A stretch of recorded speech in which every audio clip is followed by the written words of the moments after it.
மக்களே, இன்று நாம் திருக்குறள் 371ஆம் குறளை பார்க்கிறோம். இது திருக்குறளின் அறத்துப்பால் பகுதியில் உள்ள ஊழியல் என்னும் இயலில் இடம்பெற்றுள்ள ஊழ் அதிகாரத்தின் முதல் குறள்.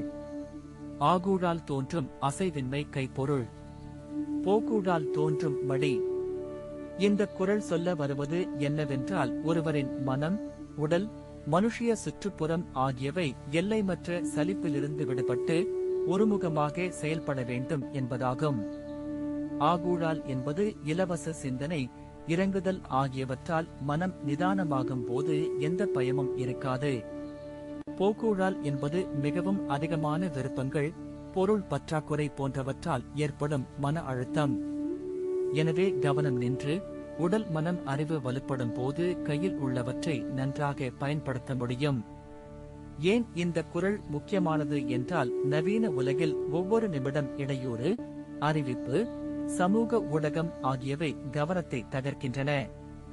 அவை நமக்கு தற்காலிக மகிழ்ச்சியை தரலாம், ஆனால் உண்மையான முன்னேற்றத்தை தடுக்கும். இதை கொஞ்சம் தெளிவாக பார்க்கலாம். முதல் உதாரணமாக, ஒரு மாணவர் தினமும் பல சமூக ஊடகங்கள் நிரப்பும் போது படிப்பில் கவனம் செலவிட முடியாது. அவர் சிறிது நேரம் புத்தகத்தை பிடித்து தொலைபேசியை அணைத்து முழுமையாக படிப்பதில் சிந்தித்தால் தன்னுடைய திறன் அதிகரிக்கும். இரண்டாவது உதாரணமாக, ஒரு தொழில்முறை நபர் தினமும் பல மின்னஞ்சல்கள், ஒலி, அழைப்புகள் ஆகியவற்றில் தன்னை இழந்து வேலை செய்ய முடியாது. அவர் குறிப்பிட்ட நேரத்தில் முக்கிய பணிகளை மட்டும் கவனமாக செய்து மிச்சம் நேரத்தை ஓய்வு எடுக்க கையே ஒழுங்குபடுத்தால் உற்பத்தி அதிகமாகும்.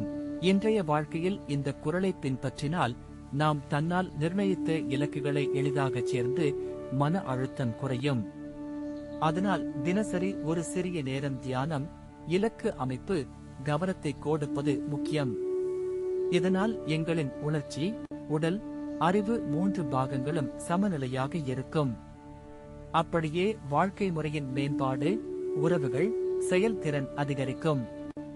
அதனால் இந்த குறள் நம்மை எவ்வாறு உயிர் வாழ்தல், முன்னேற்றம், அமைதி பெறுவது என்பதை காட்டுகிறது. இன்றைய கூட்டம் மாறிவிட்டாலும் கவனம் நிலைநிறுத்தும் பழக்கம் எப்போதும் பயனுள்ளதாக இருக்கும். இந்த குறள் நம்மை தினசரி பழக்கமாக கொண்டு எளிய மற்றும் திறமையான வாழ்க்கை முறைகளை உருவாக்க உதவுகிறது. இதே காரணத்தால் இதை நாம் மனமாறாமல் பின்பற்ற வேண்டும். அடுத்த அதிகாரத்தில் மீண்டும் சந்திப்போம்.